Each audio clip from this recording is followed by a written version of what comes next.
Good afternoon, Professor Eligedi Rajkumar. Can you hear me? Yeah, I can hear you. Great. Shall we start with your introduction part, sir? If you allow me to start with the session. Yes, miss. Thank you so very much, sir.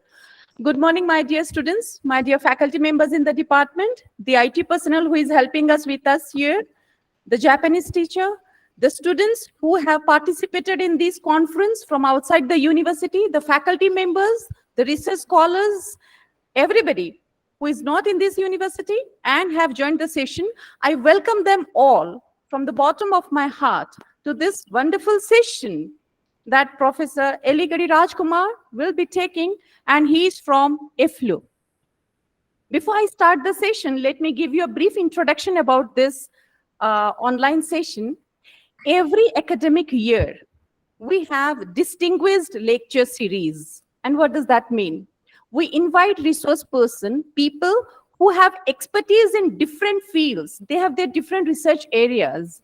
And we invite them for a virtual session. Sometimes it is offline, they come physically to the university. And sometimes if they are occupied in certain works, academic works, or they are bound in other administrative works in their university, we request them to take an online session.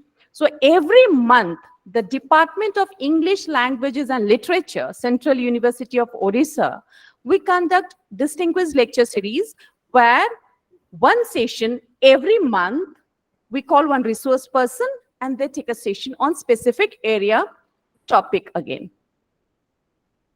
This is the first session in the distinguished lecture series for the academic session 2024-25. We had a series of lectures for the academic year 2023 and 24, which has been uploaded in the department gallery in the website of our university. So if you want to go through all those sessions that has been conducted through distinguished lecture series in our department for the year 2023-24, you can simply visit the university website of our Central University of Odisha.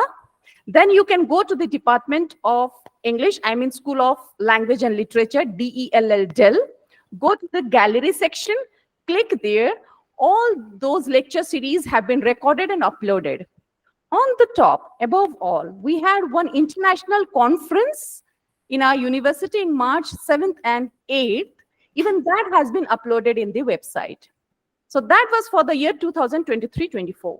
Now that the new academic session has started, this is the first online lecture series for the month of July. Again, in the month of August, we will conduct one literary club.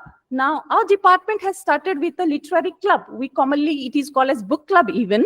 So for that, we have invited another resource person. Again, in the month of September, we have online distinguished lecture series. And we will keep uploading it in our university website. So from the bottom of my heart, I welcome you all. I welcome my faculty members, and I thank all the participants from outside the university who are really excited to join the session. And let me give another information over here. Since even yesterday we had our admission, the second selection, and the admission is still going on. Our first semester students were unable to join the session offline here with us in the university because they have not yet joined the hostels. So they all have participated online.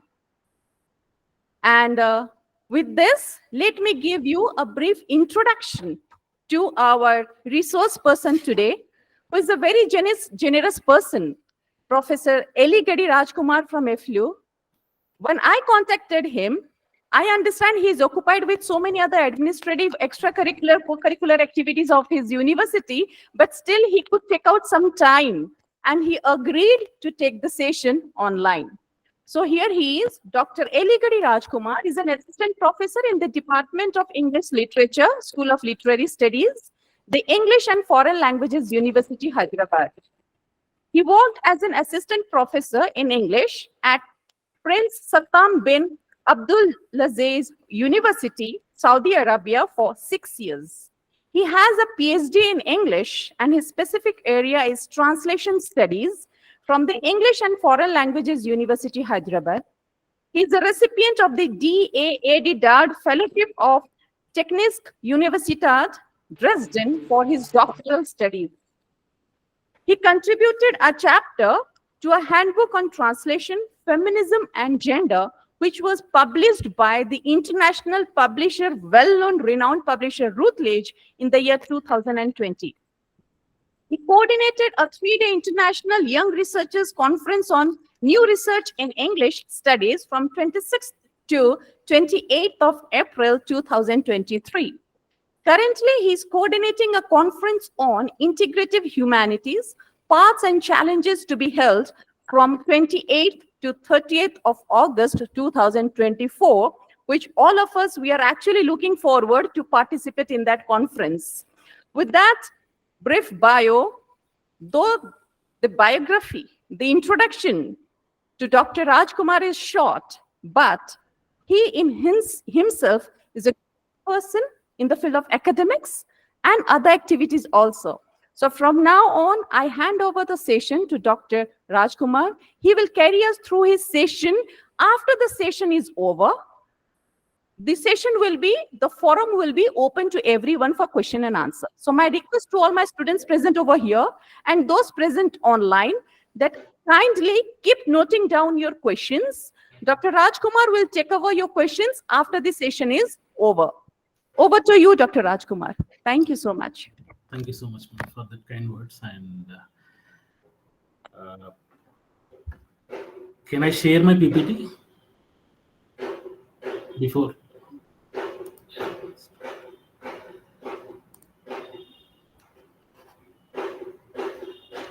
Can you hear me? You are completely audible. You can start with your session. Right. Thank you.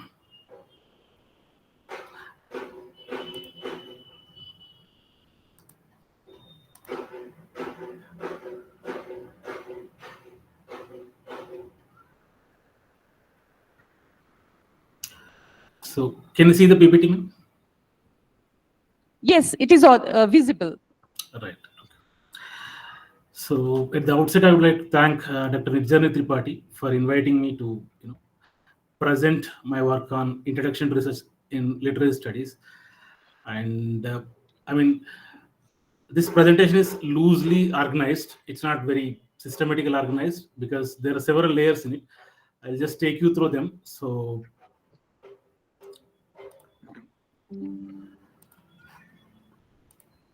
I just thought it's better to begin with what is called like qualitative research, because in literary studies, we focus on the idea of qualitative research. So it's basically what happens in qualitative research is like we approach an empirical world, and to understand the meaning of the world there. So like we are concerned with the meaning people attach to things in their lives. And the qualitative research is always inductive, where the researchers develop concepts, insights, and understandings from patterns in the data. So one of the qualitative researchers, like if you look at it, Glasser and Strass in 1967, they've coined this phrase called grounded theory. And that refers to what is called an inductive theorizing process that involves the goal of building a theory. You build a theory from the data that you collect from the field, the empirical world. So the spoken world out there. So there are two things here. One, we can actually use a theory that is already available to us in research, or you can build your own theory. I think the second is not done mostly because we don't sort of build what is needed. We just use what is already there. So that is one problem that I feel in the research domain, that we don't want to create any new tools there, no new theories there. We just want to use what is already available for us. So this is the beginning. I just want to begin here. And in qualitative methodology, what happens is we look at settings and people holistically. We don't look at them as variables only. We look at it, the entire thing as a whole. And we study people in the context of their past and their situations in which we find themselves. So we also learn about the inner life of the person, his moral struggles, his successes and failures in securing this destiny in a world too often at variance with his hopes and ideals. So, one idea is that we are trying to understand the life stories of the people, and their struggles through literature, through materials that we have. So, does it make any sense to us when we approach them through theoretical tools and materials that we have? So, and we are also concerned with how people think and act in their everyday lives. And the qualitative research has been described as naturalistic, and researchers interact with informants in a natural and unrobust manner. So, in qualitative interviewing, researchers model their interviews after a normal conversation rather than a formal question and answer exchange. So, for the qualitative researcher, all the perspectives are worthy of study. There's nothing like one perspective is important, the other perspective is not important. So, the goal of qualitative research is here to examine how things look from different vantage points. Like the perspectives of powerful people are not more valid than those of the powerless. For example, the student's perspective is as important as the teacher's. The African American is as important as that of a European American. The perspective of research is as important as the researchers. So, in qualitative studies, those whom society ignores, the poor and the so called deviant, often receive a forum for their views. So, the qualitative researchers also emphasize the meaningfulness of their research, because we sort of try to stay close to the empirical world through qualitative research. And for a qualitative researcher, there is something to be learned in all settings and groups. The no aspect of social life is too mundane or trivial to be studied. All settings and people are at once similar and unique. So the qualitative research is understood as a craft where you are a craft person.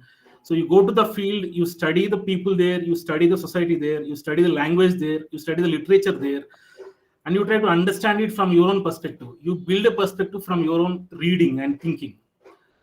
So, but in the process, there are no rules actually. There are only guidelines to be followed, and the methods that you follow, they serve the researcher, but it's not the other way around. You don't need to be a slave to the methods there, but the methods can actually guide you and help you in the process of understanding the world and the people there. So this is a basic idea I just thought of giving before getting to the proper literary field about what is qualitative approach in literary studies and what is research in literary studies or humanities in general. I thought of actually linking it to the idea of doing a PhD, because I heard most of the MS students are there. So I mean, if you look at in general now, there is a sudden rise in the number of PhD aspirants in the country.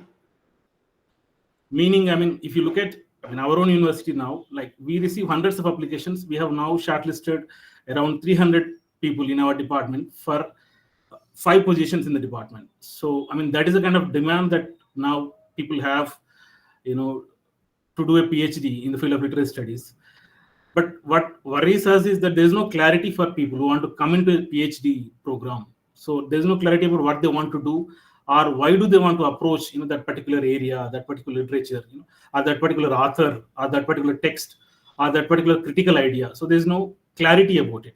So lack of clarity is what actually is a concern in research now. So, but if you look at broadly, the idea of doing research in literary studies is to sort of lead on innovative critical thinking on contemporary problems, the problems around us. So in the process, we hope to create new knowledge. We hope to encourage debate around these ideas and issues. And we also hope to promote critical thinking around these ideas.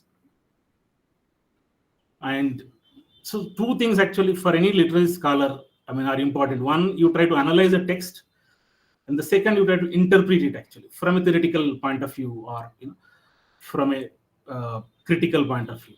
So in the process, what we do is we do what is called close reading of the text, or we also do what is called textual analysis of the text. So if you look at the literary studies in the past, it was mostly based on a canon or a particular text. So we were trying to understand the entire world from a particular text. But now I think we moved beyond that kind of an approach. We try to look at the context of it. We try to look at it from a historical point of view, or a cultural context, or a social and political context. So this is one issue. And now, in the recent past, the literature is understood as a cultural practice actually. Suppose if you want to study a literature, it is now you're studying a culture there. The culture of that particular place, or that particular people, or that particular geography. So in the process, you are engaging with the culture of that place actually. So that is in a way sort of you are reshaping the world, or the way we think about the world. So literature in a way actually offers critique and provides critical answers to new and old questions. So in the process, you sort of examine these texts and cultures from a translational point of view, or a theoretical point of view, or a historical perspective. So it can also be understood as a dynamic cultural process where we look at metaphors, symbols, narratives, and perspectives. Because every day I think we all come across several narratives, about several things. So as a literary person, maybe as a scholar from the literary field, we need to sort of examine them and understand them whether it is truth or not. So the biggest question is, what is truth, right? So how literature actually operates in a society and investigates why meanings in with particular social and political implications are attributed to literary texts. So scholars actually focus on these dynamic cultural processes in which they negotiate key issues such as identity, morality, justice, and belonging, and study how these processes produce new connections between different literatures and discourses. Suppose, this is again an assumption that some of you would be interested to do a PhD, and with that assumption, I've taken some of this content. Like, suppose if you want to do a PhD, why do you want to do it? That's the first question, right? Like, one of the reasons people give is that they want to increase their knowledge, or they do it for intellectual pleasure, or for a better job, or a salary, or a status. But if you go into a PhD program in a good place, it trains you to become a systematic and disciplined researchers, and it actually builds the foundation for your later research activity. So there are different phases in research. I'll just try to sort of give the list of them. If you want to start a research in any field, you need to have a research problem. So the biggest problem is, for example, we sort of every year we receive hundreds of research proposals for a PhD program at EFL University, and most of the proposals don't have clarity about the research problem. They want to work on topic or a theme, but there is no research problem there. So the best thing is, if you look at an existing knowledge on a particular topic, or if you look at an existing literature and find a research problem there, I think that's the beginning of your research work. So then you build a rationale around it and an objective around it, and you sort of explain why it is significant to study that area, or in terms of research or society. Then you can find out what are the key methods that you can use in the process of doing that research, and what are the methods of data collection or data analysis. So if you have an analysis ready, that leads to what is called conclusion. I just hope you are able to follow me, right? Hello? Yes, sir. Okay, thank you. There is a slide there. Can you see that? Yes, sir. Yes. Can you just tell me what it is there? The number 6 and 9. 6 and 9, right? So which one is correct? Is it 6 or 9? As sun rises from east and west from the western and eastern culture, so also 6 and 9 will differ from both the perspective. Perfect. So I think she's right. So I got this slide only to show that if there are two people that they don't agree on a point now. So especially if you are in the research field, I think there is no one perspective to look at it. So you can actually look at it and understand from multiple perspectives. So I think if you are with that perspective, it's perfect.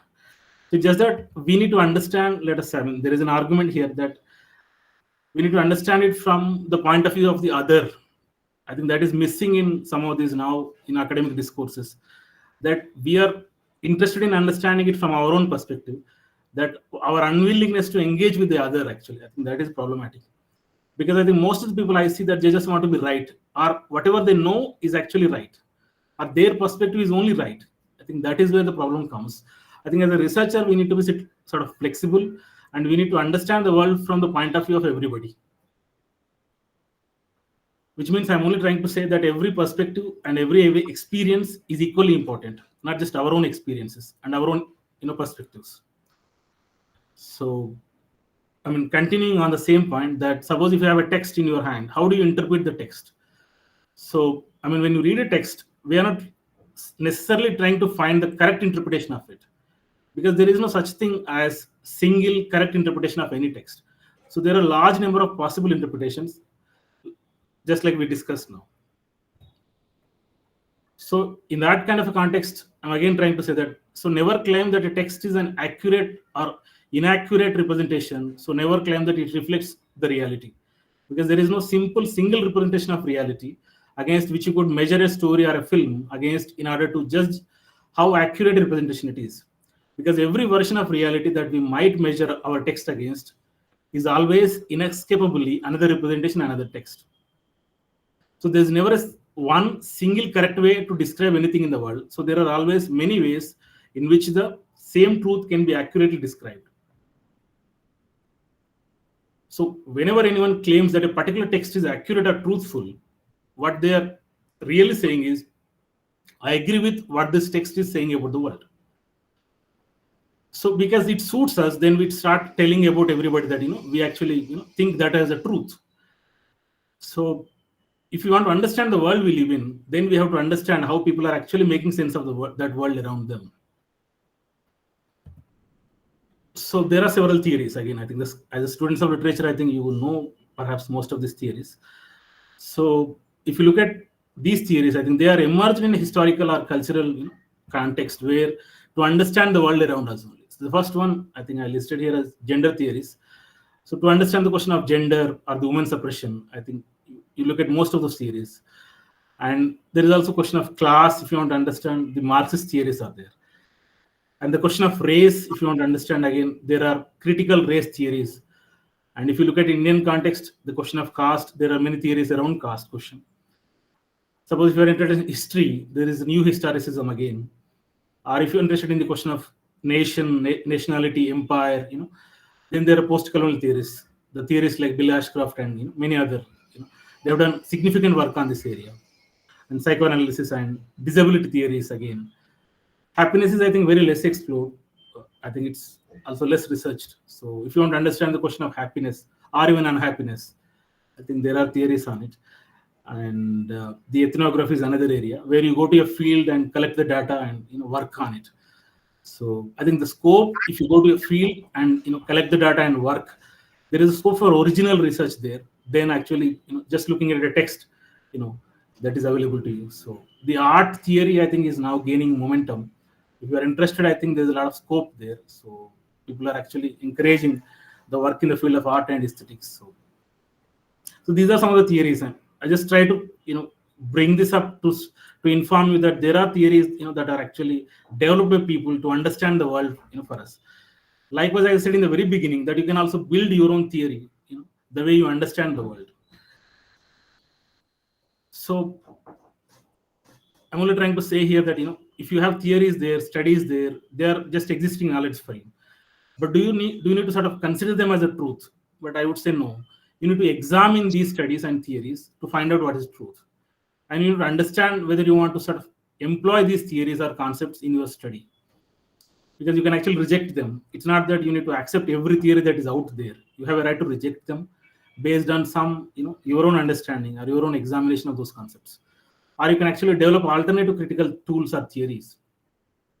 So whatever the studies that we have discussed now, theories, they have their own histories, they have their own careers, like we all have our own careers. So they are emerged in a particular historical context or a social context or a cultural context. So we need to understand them also through these histories, through these debates and discourses, and arrive at a conclusion about them. So from here, I sort of want to take you through the debate in English studies of 1980s, where the debate was about whether to study, what is established as literatures in English, or can we actually study something like African literature or Caribbean literature, or Indian literature or Dalit literature or things like that. So I think we moved beyond that now. It is now sort of you can study other literatures in English, and it has become now more context sensitive, not just text sensitive. So now we also sort of study films as a text. Visual texts also are included, and oral narratives are included. So the definition of text is actually expanded. So that's where I think it has become more interdisciplinary in nature. We are actually sort of what is called now, in a way, we are actually under pressure to sort of take frameworks from different fields like culture studies, feminist studies, subaltern studies, so that the department is actually expanding its theoretical space, where it is inviting frameworks from other disciplines and there is more sort of interest in engaging with other disciplines and other departments. So I think that is a good thing, that I think the future is actually good, where you can come and engage with different materials and work on it. And if you look at a very basic thing, what is research in literary studies after all? It's commonly perceived as purposive and systematic search for information and knowledge about something. So in a very ordinary language, it's contribution to a particular domain of knowledge. So what is expected if you want to do a research in literary studies or any field, that we think that you are actually there to contribute knowledge to the existing field, or you bring something new to the field. So that's the only idea. And so in the process, like what you can do is to develop an argument.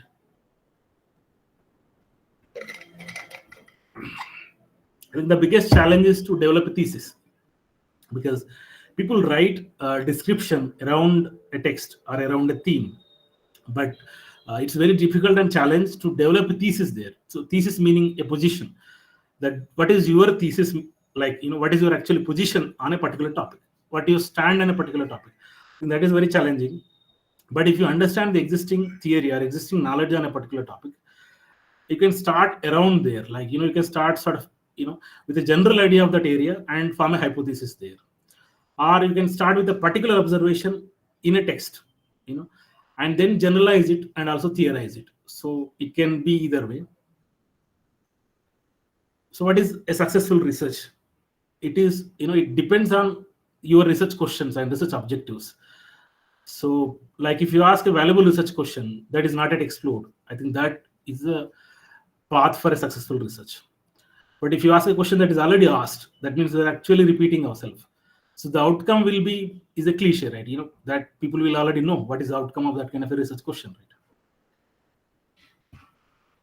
So the language is another issue that I think we need to be, aware of. That we need to know the academic register if you want to write a research proposal, or if you want a research paper or research thesis. So the theoretical vocabulary is important, and most importantly, that we need to know that it's a research thesis is a serious dialogue between two experts.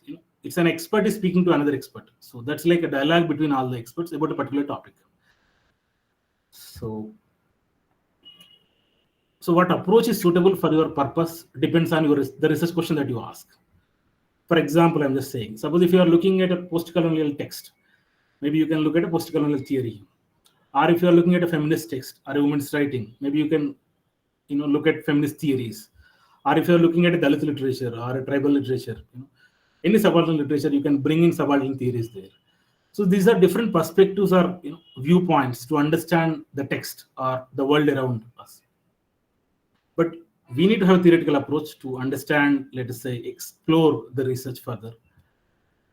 And this is another idea, that the literary research today has to be autocritical. It has to be self-critical. Because when you study literature, you are engaging with a vast body of knowledge about that literature.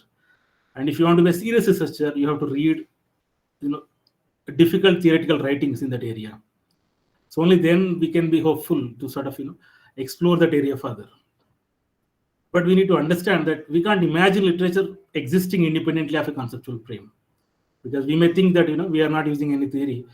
But in the process, some theory may be already using us. So anyway, some of these arguments I have taken from Sachin Ketkar. So this is his argument. And this is from David Johnson again. So he argues that the literary research today requires, at the very least, an openness to other disciplines. So we can't, work in isolation.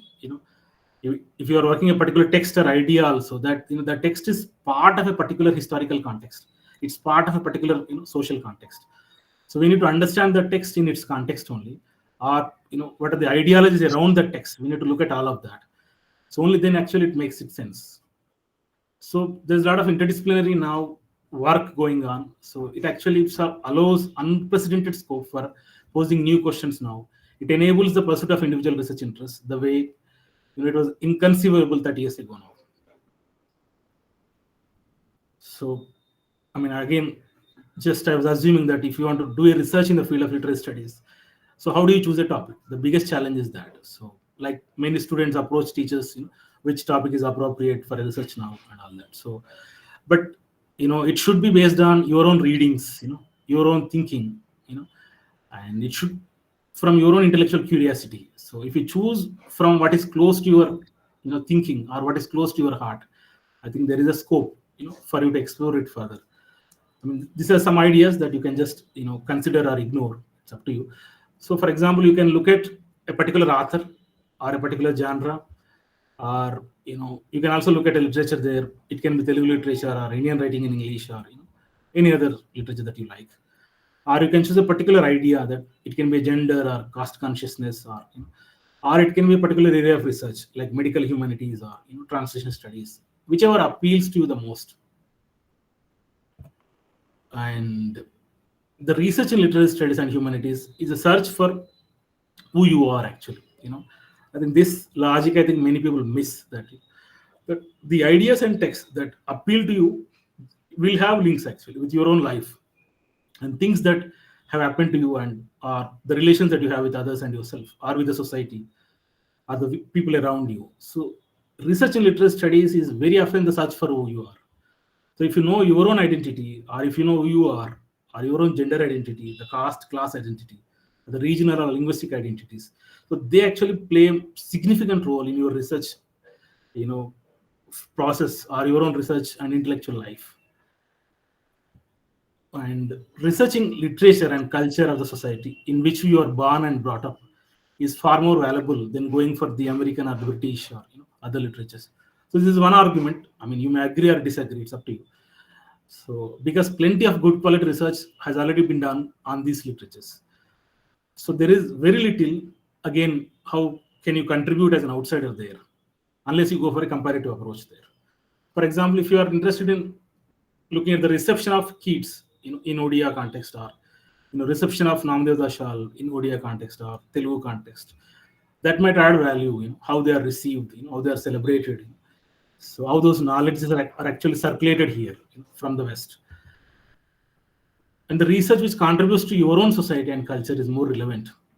Again, this is again another argument, people can disagree. So because our country is a multilingual society with a history of colonial experience, so we can explore the questions of literary historiography, translation, caste, genders, modernity, regional identities in its cultural context. Like you can look at the literary ones, or the popular cultural texts like films and TV serials, etc. So using comparative frameworks from post-colonial studies or gender studies and Dalit studies. So somehow this can make your research interesting and relevant to the current times. With this, maybe suppose if you want to write a research proposal, how do you frame it? So it's a big task, but I just give a brief introduction to that. So this is the foundation of any research project. So there are three questions that one can ask, when actually beginning with a research proposal idea. The first thing is, what do you want to do? So if you know that, then that is the beginning. Then why do you want to do that research? The third thing is, how do you want to conduct that research? So if you have answers to these three questions, I think you will have a good proposal. But before that, you need to look at the existing knowledge there, existing literatures there, and find out what is the research gap there, if there is a research gap. So then you have a solid foundation for your research. So how do you find the research gap? So I mean, it can be an unexplored or underexplored methodological angle. Or for example, I mean, you have an example here. Suppose if you are interested in studying Sri Aurobindo, people have done enough work on that. But if you want to look at the caste question in Sri Aurobindo's work, probably that might add value to it, because perhaps people haven't explored this angle. Or if you look at the question of post-coloniality or the question of identity in contemporary Telugu literature or Indian literature, even that may add value. So I think this is broadly the idea about how do you find research gap in the existing literature. And if you see what is already, if you know what is already explored, then I think it's easy for you to explore what is to be explored. So, and probably then if you can sort of have that pre-reading about it, then you can formulate an argument around that and see whether you want to agree with the existing knowledge there or existing theories there, or if you want to disagree with the prevailing views and ideas about that particular subject. then that actually can lead to the rationale of the project or the justification of the project, and that can answer the why of your research project. So this also will underscore the contemporary social relevance of your project. So this implies the knowledge that you will produce, that will be useful and contributing for the society. So again, this is an argument that the research projects dealing with the language and cultures of the society we inhabit, the Indian society, have more direct relevance than those dealing with the societies and cultures which are distant from us. So what are the methods and methodologies that you can look at? So the research methods are concerned with how you conduct a given piece of research. The methodologies are concerned with the perspectives that you look at, like for example, a feminist perspective or a post-colonial perspective. So the critical reading of diverse literary texts, for example, different people sort of bring different perspectives on a particular text. So it's not that a particular text should be read only from a feminist point of view or a post-colonial point of view. It can be read from a different point of view. So it's the way you want to read it and understand it. I think that is the whole dynamics of a research process. So the selection of a perspective, I think, is key. So I think the how of, or the question of method of the research project follows logically from what and why of it. If you are interested, you can read the Griffin's work on research methods in English studies. So he has done a good work on it. For example, again, if you are in the question of post-coloniality and the question of identity in contemporary Gujarati poetry, so what you can do is you can use exploratory and qualitative methods involving textual analysis. And this may include oral interviews, archival methods, and draw upon the methodological frameworks from comparative studies, post-colonial studies, and identity studies. And so this actually sort of takes us to what is called bibliography there. You can use ML handbook if you want to follow a research style there, or you can use APA. I mean, it's up to you. So what are the methods that we can consider as part of the literary research? So there are several methods. I think it's our choice which one you want to use or which one is suitable for our research purpose. So one is an archival method. So we can look at the archival resources. And the biggest advantage is if you are looking at an archival research, the chances are high that you will have original research there. And the autobiography is another research method. So studying autobiographies and life stories. The oral history is again another research method. So visual methodologies again is coming up.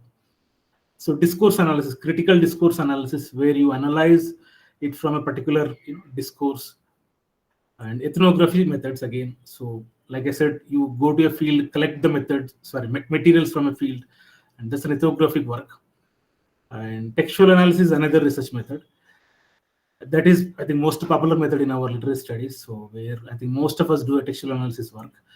Interviewing is again, recently established method where if you want to work on a particular oral literature materials or other materials, ethnography, etc.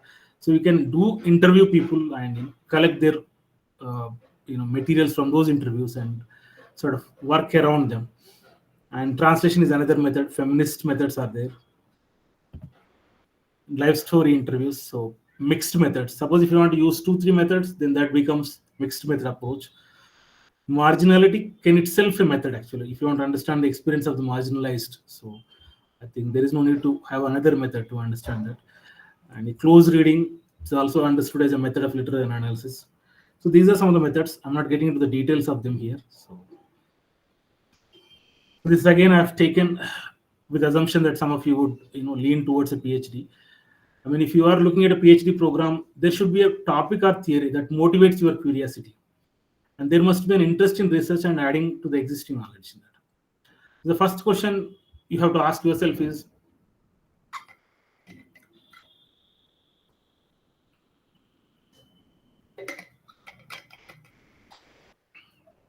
so do you have a specific project or research topic that you care deeply about? So if you have that, I think you are on the right track. So do you want to study this project or topic from a theoretical angle? So this is again second important aspect. And do you enjoy deeply investigating questions and topics and sharing your ideas with others? Because as part of the PhD project, you need to sort of go out and speak to people and present your work. So, and again, what are the elements of a PhD application? I mean, any university in India, I think, will conduct an entrance examination, and there will be an interview after that. and you have to submit a research proposal as part of that application process. But if you are looking for an opportunity in the West or Europe, other places, you need to have a statement of purpose there. Why do you want to do the PhD? And you also need to have letters of recommendation there. Like meaning you have to get at least two letters of recommendations from your teachers in India, and you can have a CV and a writing sample. So this can be an application package. So, and what are the areas of research that you can think of or you can consider for your research project? So, like I said, we are going to conduct a seminar on this topic, integrative humanities. So this is again very less explored area, again under which you can look at what is called digital humanities and spatial humanities.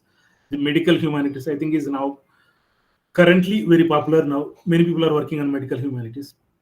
And critical post humanities, again, very underexplored. I think it's now people are interested to work on that. Vulnerable studies is again another area. I think there's a lot of scope there. Professor Pramod K. Nair from University of Hyderabad, I think he's doing a lot of work on it. And he's also UNESCO chair on that.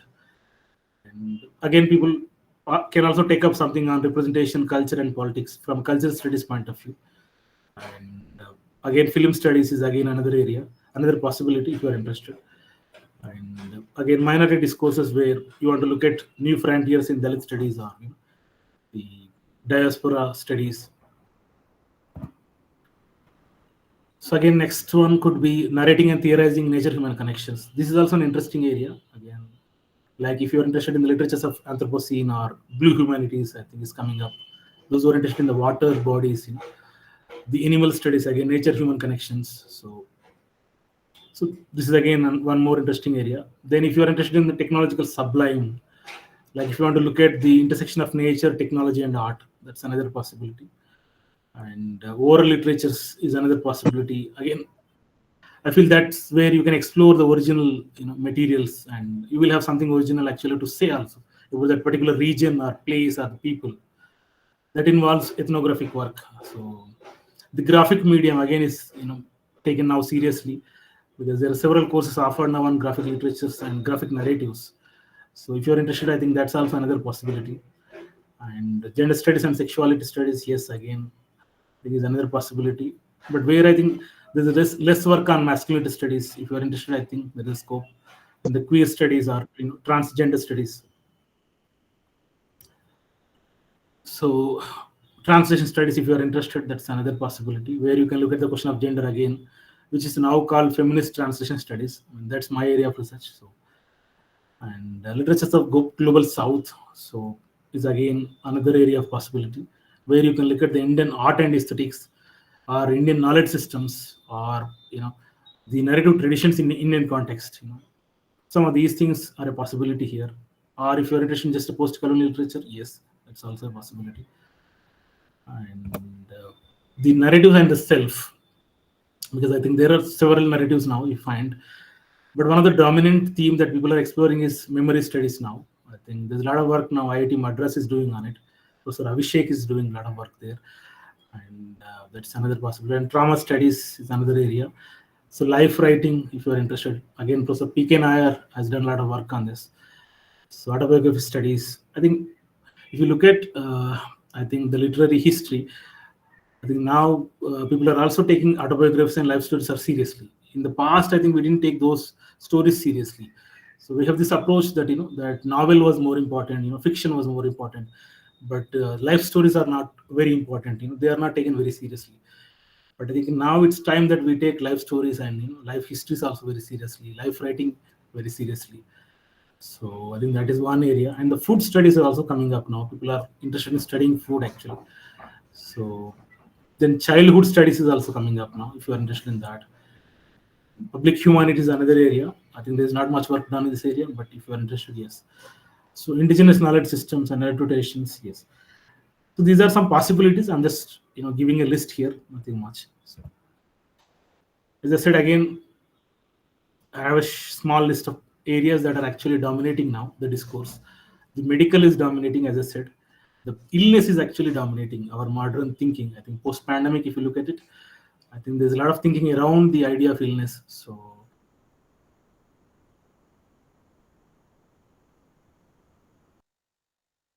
So digital as I said, yes. Blue humanities, yes. Memory studies, trauma studies, and post-human studies, and art and aesthetics, disability studies, graphic narratives, culture studies, and Dalit studies, autobiography studies, film studies, and global literatures or studies, post-colonial studies. I think there's a lot of work that is happening in these areas. Maybe if you want to choose one of these areas, I think there is a scope to explore this area.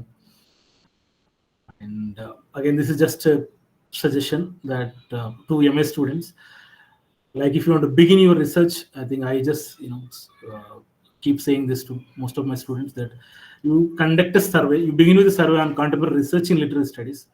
Like choose an area of research in literary studies and conduct a survey on it. So write a bibliography, at least 100 works in your chosen area of research.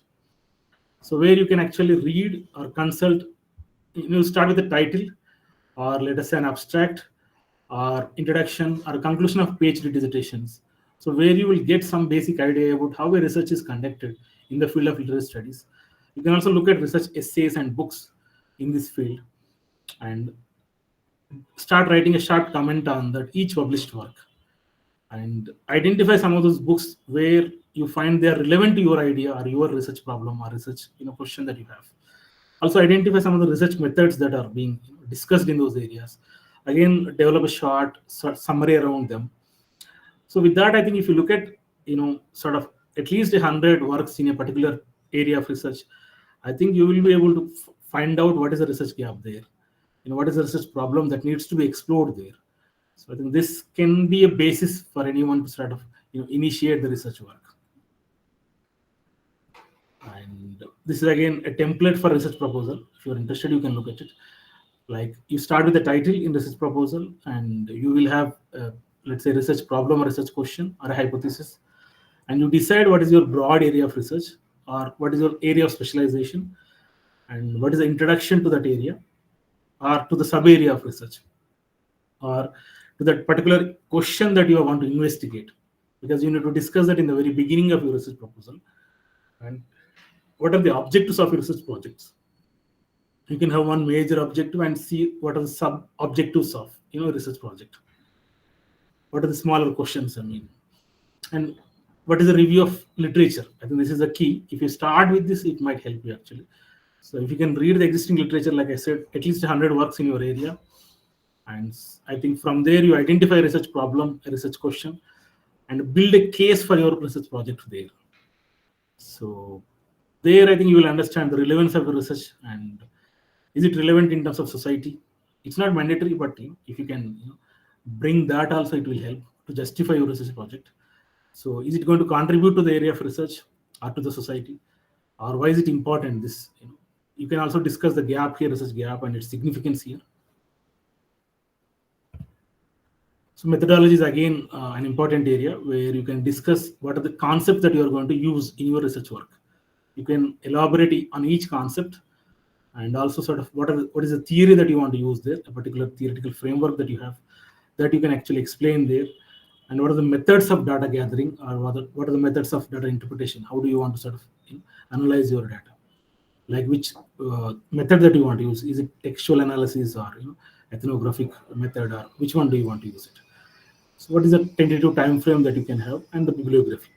So if you can list these 10 things, like I said, from title to research question to problem, to the area of research, and let's say literature review and significance of it, and methodology, I think you will have a strong case before an interview panel.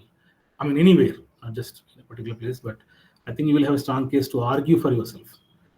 So I think with this, I think come to the end of my presentation, and these are the references that if you are interested, you can take them. So I think the first one is a beginner's guide to doing research in English studies. I think most of the presentation today is based on this Sachin Ketkar's essay, and then the craft of research is another book, and you have I think very good gentle guide to research methods is another book is there, and research methods for English studies, this is very popular by Griffin. So if you are interested, you can look at that. The handbook of literary research, I think, is again very popular book. If you are interested, you can look at that. And the introduction to literary studies and literary theory basics. So these are the works that you can consult if you are interested. I think, yeah. So I think that's all I have. Thank you so much. Yeah, Dr. Eligedi, can you hear me? Yeah, I can hear you. Yes, thank you so very much.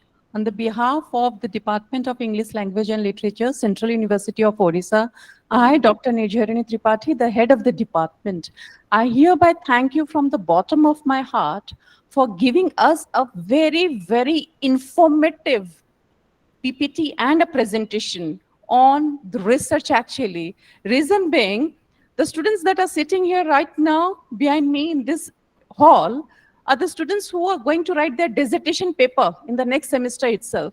And every time, since they're the beginners to research, they introduce themselves to research actually, they come across several problems. And what I realized very relevant in your PPT and your presentation is you made us and them realize how important it is to come out with a research problem, first of all, because they get confused, then they keep surfing on the internet through Google. What are the different topics that people have done research on this? That is literature review. But what again you have to focus on is the research problem that you actually want to work on it. And similarly, you guided them how to go for a research proposal. I had been a scholar once upon a time, and now I am a supervisor. So I very well understand the problems that I have gone through. So I don't want my students and my scholars even to suffer for the same. So when they come over with a proposal for their interview to get admitted in the PhD program, sometimes we, reject them, disqualify them based on their proposal. The reason being they are not well trained enough actually, because research is a very different thing. It's a very scientific and technical thing. So we reject them because they don't have a proper format for the research for the proposal in front of them. So that is why we reject them. Otherwise, if we give them a chance, maybe they can, develop, improve on the same. So what is very important is guiding them to write a very good research proposal, which I realized your PPT was so handy, so informative, that even if I just give it to someone can just sit right in front of the PPT and can write a research proposal. So it is so informative and relevant. What I found very important again is, as you told us, finding a problem, and people have different perspective, like 6 and 9, the figure. Even I was told in my days that don't enter into any conflict or confrontation, don't argue with your supervisor, because we of course have different perspectives. But actually, if you see, those are not confrontations. Those are just general discussions and the talks that we want to put in front of our supervisor. Reason being, the scholar is the person who has to work on that topic for continuous 5, 6, 7, 8 years, isn't it? So the scholar should feel comfortable in that area, in that topic. And as a supervisor today, I feel I should give plenty of time, enough space and freedom to the scholar to speak up, to put up the point in front of me. And then mutually, we should sit down and come down to a particular field or a topic. And as you rightly said, there cannot be one single perspective, one single approach to anything. If you go for post-colonialism again, if you see, we have different colonized nations and countries in the world. The approach or the way they encountered with colonialism is different. The way the African people, they reacted to colonialism, the way we Indians, we reacted to colonialism, it differs from one person to other. So similarly, the approach to post-colonialism, the approach to research will always differ. So I very well agree that perspectives will always be different, but it should not lead into a confrontation. Rather, it should lead into a healthy discussion. People usually ask me that if we can share the PPT. So here is a very, statement that I want to give, that this particular session will be uploaded in our gallery section of the university website of our department. Everybody can see the PPT with your permission, sir. If you allow, Dr. Eligedi, can I upload this session? Yes, ma'am. You can upload it. It's fine. Yeah. Thank you so very much. So all the participants who have participated from outside the university, you can visit our university website and our department. It will be uploaded in maximum another 2 days of time. The entire recording will be uploaded. Now, I throw up and I open the forum for questions. So participants who are outside this hall, who have participated online. I think we can give them the chance first, and then I can come up to my students sitting in this hall if they don't have any problem with that. So over to the participants who have joined online. If you have any question, please come unmute yourself and ask one by one to our resource person. Over to you.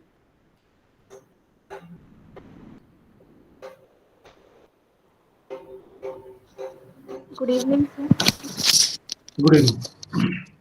Sir, as you were speaking about developing the literary theories, as I myself is working on a research topic, and I felt like developing a research theory on human rights and the racism that was there regarding the human rights and the indigenous rights that we were speaking about. So, what is the process behind developing the literary theory as you were speaking about? Because I myself felt like the theories that I was applying, it is not sufficient enough, but I myself wasn't able to create one or justify my take. So, would you like to suggest me? I mean, I think to develop a theory, you need to identify a location for it. Yes, sir. Meaning, I mean, you need to identify your, let's say, I mean, a particular location or the people that you want to study. Yes, sir. So if you identify a location, then you identify your, let's say, informants there, and based on, suppose, I mean, I'll just give an example. Suppose if you want to study an experience of people living in a particular tribal, village, right? I'm just taking it for example. Yes, sir. So Yes, sir. so then maybe if you go there and identify, let us say, some 100 people there, maybe 200 people there. So if you think their experience is different from others, and if you think there is scope for you to develop something a unique, let's say, perspective around that, their experience, then I think you can start from there. You can start speaking to them as a beginning. I mean, you can have an informal conversations with them to get a sense of what is their experience and all. Then I think you can start developing that into what is called notes. You can start making some research notes there, and then see if you want to record their conversations from there. So if you start recording the conversations that you have with them, then you will have some leads from those conversations. Actually, some of the terms that they use, specific to their language and their experience, their cultural experience, I think they can be a starting point actually for you to build on. So like you have so I'm only trying to say that you can build a data on that particular group or their experience, and from the data you can actually develop a theory. I don't know. Yes, sir. Yeah, Yes, I'm sir. making sense. Yes. So theory emerges out of the experience of the people living in a particular area. So I mean, this is my take that you can develop a theory from a lived experience of the people. Hmm. So So, I'm just saying, so look at some theoretical models for it. You can look at the grounded theory. So that talks about it. Because you don't use any existing theory in grounded approach. You go to the field and you start studying the people there, and see that if you can actually develop that into a theory, their experience. For example, again, just to add to it, if you go to Bell Hooks, the African American context, and look at her work, I think the first person to actually have a theory to understand the black woman's experience, right? So, so I think until Bell Hooks actually comes up with a theory on black woman's experience, there was no theory before that. So I'm only trying to say that she tried to understand it from the black woman's point of view, and then she has a new take on it. So similarly, I'm just saying, if you identify a group of people, or a particular place where you think that is not actually explored, then I think you have a new theoretical approach there. thank you so much, sir.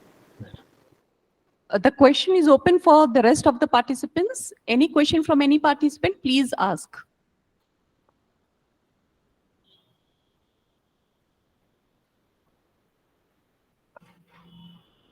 Fine. With that, I move on to the question session from inside the hall. Any questions, students? Dr. Eligedi, here is our student, Simran Tripathi, from the 3rd semester. She has a question. Over to you. Okay. Hello, sir. I'm Simran Tripathi, and I'm glad that you talked about digital humanities. It has huge potential if we see today's context. So my question is related to digital humanities. So how do you think that the tools and the methods like data visualization or text mining, data mining, or let's say computational analysis, all of these contribute to our research and revolutionize them in some ways or other? Because when we talk about literary studies and research in literary studies, we mostly focus on archives and library and all those resources. But digital humanities, as you said, it's emerging, it's a new trend in our research area. So how do you think these tools and method contribute to the value of our research? Okay. So, I mean, if you look at traditionally, the literary studies was not open to studying the digital media or the social media. We were mostly into print materials or literary texts, right? So, I think we have sort of moved from that kind of approach in literary studies, that where we wanted to look at only text as everything, that we can understand everything from a literary, printed text, to now what is called, we are willing to sort of engage with what is there on internet, social media, or digital, media. So the visual media, or, the popular culture. So it's like now the discipline is open to sort of engage itself with different mediums and look at them also as, texts worthy of investigation and research. So therefore, see, the idea itself is interdisciplinary, where we want to engage with various, tools and techniques and methods. So that intersection of methods and techniques will certainly contribute to what is sort of unexplored, right? So if you are actually exploring something on the social media now, or the digital media platform, and sort of looking at that from a literary point of view or literary theory point of view, I think that it will itself will add value to that research engagement, right? So I think that is one argument I have. And I think it's not about the digital humanities itself. It's also about, let's say, if you really have something worthy of exploration there in that space, then that is more important. Because like one problem that I find with students is that they think one area is fascinating, but it's not about that area is fascinating. It's about, do you have something really new to explore in that area? I think that should drive people towards exploring something new there. I hope I answered the question.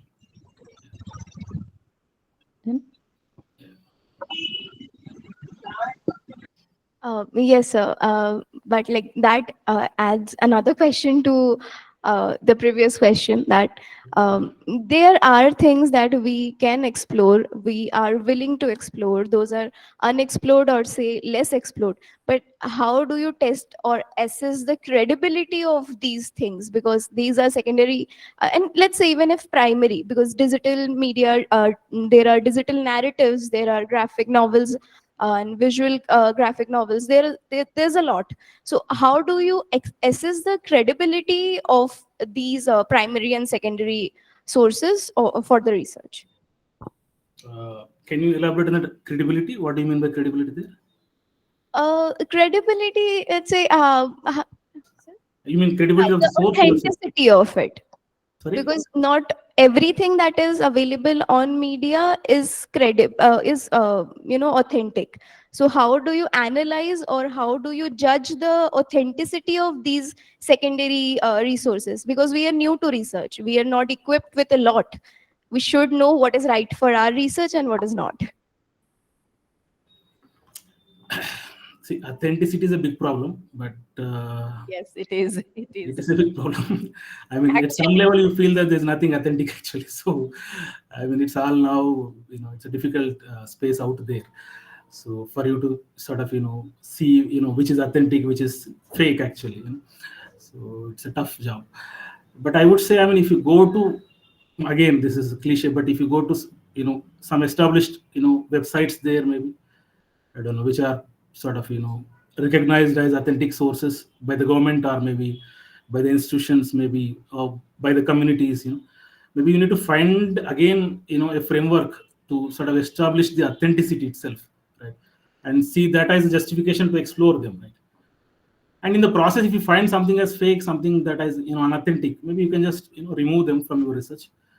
I think that you will have that kind of a right to sort of to check where you want to stop it, and or where you want to sort of remove it from your research process, right? So ultimately, I think you are the judge. So you should be, as a researcher, I think you should be able to go there, explore it, and find out which one is more authentic and which one is less authentic, and you will be able to actually tell, inform it to the world actually, which ones should to be explored, right? So Thank you, sir. yeah, I hope she got the answer for our questions. We have another faculty member of our university, though not from the Department of English Language and Literature. If you don't mind, sir, I can hand over the mic to her. She will introduce herself first and she will put forward the question. sure. Thank you very much, ma'am. Good afternoon, Professor Rajkumar. This is Good afternoon. Elisa. I'm working as assistant professor in the Department of Sociology here. And as our esteemed head of the Department of English very rightly said, and I'm also echoing the sentiments of the students over here, that indeed today your lecture is a very brilliant exposition and initiation of the students, master students into the world of research. Thank you very much for that. I also feel that your talk has a lot of fodder for philosophical thought as well, especially when you talked about situating a literary text within a socio-historical context. So that set me thinking about the question of reflexivity in research, especially when we are engaging with a literary work, either as a writer, either as a researcher or as a reader. Sometimes what happens, like I am very much moved by a recent article of Mukul Kesavan that I read, and the personal biases of the writer also influence their writing. Their personal experiences also influence their writing. So Mukul Kesavan was talking about Alice Munro, brilliant writer, and her stories actually bring forth a lot of dynamics of interpersonal relationships in a very beautiful manner. And what happens is, recently something has come to light, like Munro's husband was somehow assaulting her daughter from another marriage, and she was silent about that. But these kinds of thinkings go into her writing as well. So that set me thinking, like when we are reading a great work, then do we really isolate the writer from the work and just think about the greatness of the work? Or do we also research into the personal experiences, their silences to a trauma, or whatever biases they have, and how they influence the process of research? Yes, sir. Looking forward to your thoughts on it, sir. Thank you. So thank you, ma'am, for that question. I think I don't think we can separate the writer from the text, right? So I think when you are studying the text, you are actually studying the ideas of the writer, right? So the writer is actually part of that process where he created these ideas, right? Or these narratives, or these stories, or these experiences. So that's where I think, when I said, I think you rightly pointed out, the text has to be studied in its context. It can be historical or socio-political context. So also text, I don't know if fiction or non-fiction, but we also need to look at the ideologies of the author also, right? Where that author is actually coming from, and what are their ideologies, and what are their motivations in writing the text. So I think the writer is very much part of the process, where you can sort of look at him or her, as part of the research process. So, but to what extent, that I don't know, but I think it's up to the researcher. So I mean, I certainly feel that, and for example, I mean, if you look at the writers, they also give a lot of interviews, and where they talk about their text again, and they make a lot of commentary actually on the text in a public media. So I think that also will have a lot of effect on the text itself, right? The way it gets circulated, the way it gets popularized by the media there. So I think we need to sort of look at the writer also as part of the research when we want to understand the text of that particular writer. So I don't know. I hope I have responded to your question. Thank you very much, sir. Thank you very much, sir. Your points are well taken. Thank you, ma'am. Thank you. Even Dr. Eligedi, I personally believe that when we think of any kind of writing, especially if we go for partition literature, post-colonialism also, any such kind of writings, if you see, the writer again is a part and a reflection of the socio-cultural political experiences. And then the person, of course, reflects it in his writing. So the background and the nature, the ideologies of the writer cannot be separated from the writing. It is Right. taken, right? So that is why when we read a text, somewhere I feel, yes, the personal influences of the ideologies of the writer is very much involved in the writing. And at the same time, when we discuss about the writer and his writing, after that, even the researcher can put forward his or her own ideas or opinions about that. That is what research is again all about. Having said that, I will move on to the any other participants if they have any questions. No questions from the hall? Fine. My faculty members, any question? We have a faculty member, and I'm extremely sorry. I regret for not introducing the faculty members of our department to you, Dr. Rajkumar. We have our assistant professor, Anjanelu Thotapalli. We have Nesa Sabar. We have Sanjit Kumar Das. And I want them to introduce themselves to you first. Then we will move on to the question of Nesa Sabar. Okay. Congratulations, Dr. Rajkumar. I am very much Thank you. delighted to hear your beautiful lecture. And in fact, I was, interestingly willing to, participate to this lecture series. And moreover, I was the student of EFLU, Hyderabad. When I saw you there pursuing your PhD, I was with Dr. Pramod Kumar Okay. Das. I think you remember him. He was working Oh, under Dilip I Kumar. know. Nath. Yeah. Yes, yes, yes. Right. So, sir, this We is were all batchmates then. Right. yeah, I Yeah. remember those EFLU days, and I've been seeing you Bashish hostel, like that. Okay. Anyway, sir, actually, you see, as a scholar, when I was a scholar in University of Hyderabad, I grappled with a lot of problems actually.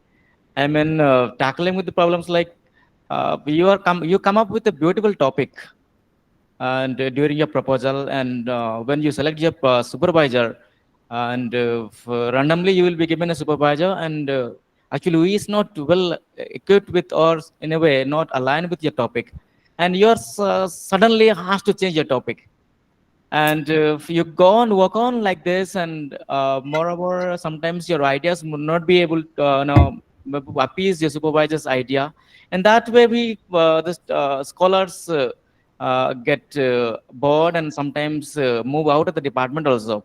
These are the issues. So sir, can you tell us like how can we tackle these situations? I think we all. Yes, sir. So I think it's That nice was meeting you, sir. the matter again I discussed in the beginning of the session, after your session, in fact, Dr. Rajkumar, if you remember, that as scholars, we had all had been scholars once upon a time. We had this Right. problem, and then we were told, don't confront with your supervisor. But in my case, I will say I had a wonderful supervisor. We discussed over certain things. And of course, like if we come across medical humanities, as you mentioned, digital humanities, these are certain very, very new fields for us. And our research area supervisor was different, right? So you may not feel comfortable. That is where the confrontation, the conflict of ideas arises, which Nisa Shabar has very clearly mentioned. So over to you for the answer. Right. I mean, these are challenges that one has to go through. But I think we have resolved at our place, at least now at EFLU. We don't allot supervisor to students. I mean, we give the freedom to the students to choose the supervisors. So in the very beginning of the semesters, I think the students are advised to speak to all the faculties in the department, those who have vacancies, and they speak to their teachers in the department, and they start consulting them whether they're interested in guiding the student. So this actually happens over a period, and then they come to the department with a petition that they want to work with a particular teacher, and the teacher is also interested to guide the student. So I think this we have resolved here, that students are working in with the supervisors that they want to work with. That is very clear.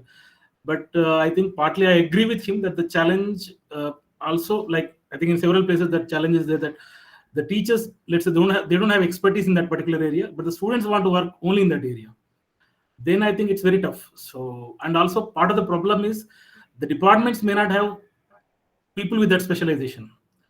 So then it's even more a bigger problem. So, but how do we resolve that? Even I don't have a solution for it. But I think somewhere we need to let us say give that, let's say, choice to the student only, because I think if the student has actually taken that effort to write a proposal in a particular area and he or she has actually worked around that research problem and they want to explore that area, then if you push them to a different direction, I think the research will suffer. So the outcome will suffer. So Correct. I think if you allow them to explore what they want to explore, they will do a good job.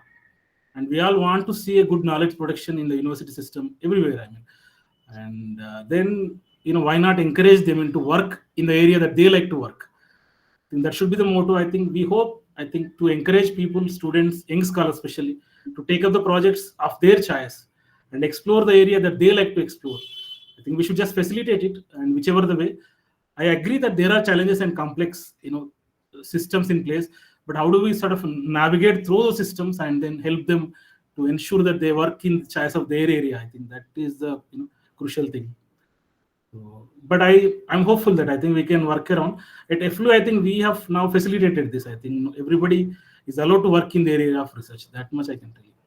Yeah, of course, I very well agree, sir, because one of my student who studied in EFLU, she did her graduation under me, then she studied her MA in EFLU, and then she was interested in medical humanities, which was very tough for her to find out a suitable supervisor over here in Odisha. And then she got through a PhD program in EFLU, and she is very happy because she could find and she was accepted for medical humanities, and that was something new that she was trying to explore in Odisha. So in that way, I certainly believe that in EFLU, so many other such fields, areas, and departments are there, but students are getting their right choice of the research that they want to work over, and she's very happy over there. Thank you so very much. And with that, I just move on to one more question. And her name is Sneha. She will introduce herself and move forward with the question. Hello, sir. Hello. Myself Sneha Bhattacharjee. I'm the third semester student of this university. And my question is on the topic of symbolist movement. Is the symbolist movement in modern literature a retreat to conventional ways of expression?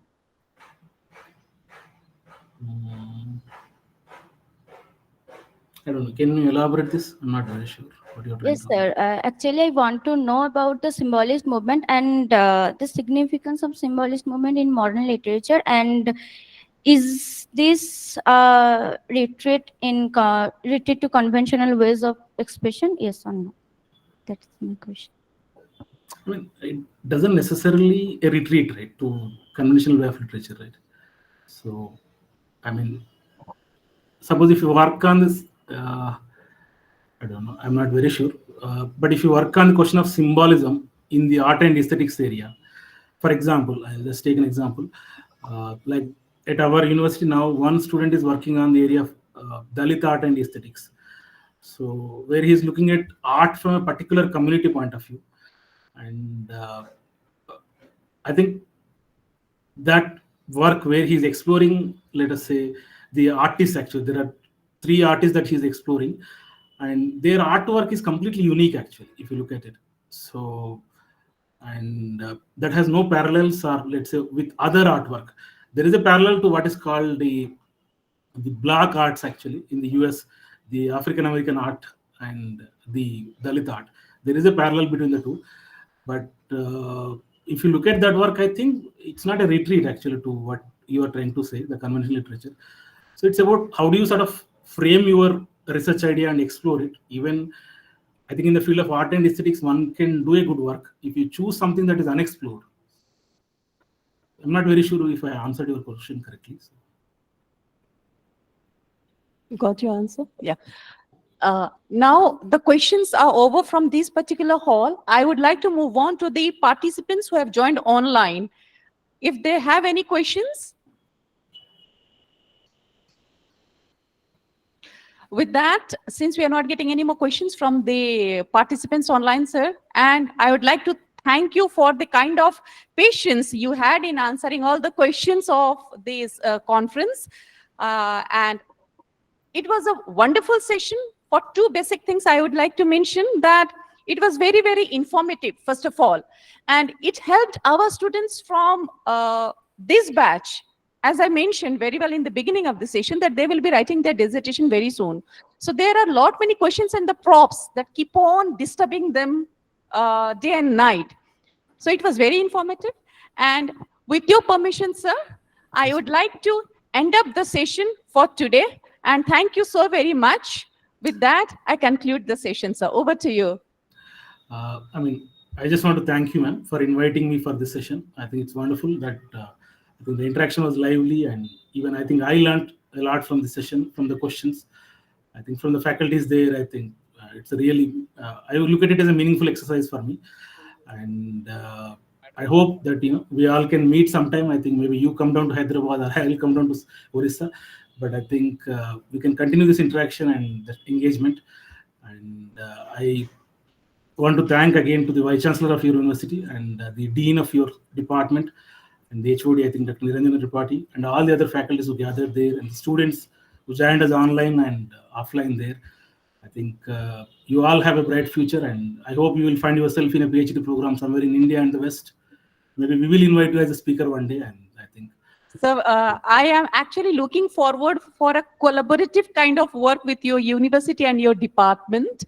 And as my faculty members sitting very next to me, they are getting very nostalgic because both of them have seen you in EFLU in your student days and when you were a research scholar. So they were telling me that it is becoming very difficult for us to asking him any question because we are getting very, very nostalgic. So I will say it was not at all an official or a formal session. It was like we had a very good discussion upon certain things. And I'm looking forward for many such collaborative sessions and joint project works with your university and your department, sir. Very happy to collaborate with you, ma'am. I think maybe that may involve the department, HOD and others, but I think very happy to, at least at my level, I think I would say very happy to engage with your department. So if there is an official, let's say, requirement, I may have to consult the HOD and others. Of course. We need to follow the official procedures. I very well understand. But I'm very, very happy to see them also. I think hopefully we'll catch up someday at EFLU. So. Sure. Thank you, sir. With that, we come to the end of the session. Thank you so very much and have a wonderful evening forward. Namaskar, sir. Thank you. I thank all the online participants for joining us in this session. And believe me, next month and now onwards, we will be keep updating you and giving you so many other such wonderful sessions. Thank you, sir. Thank you, online participants.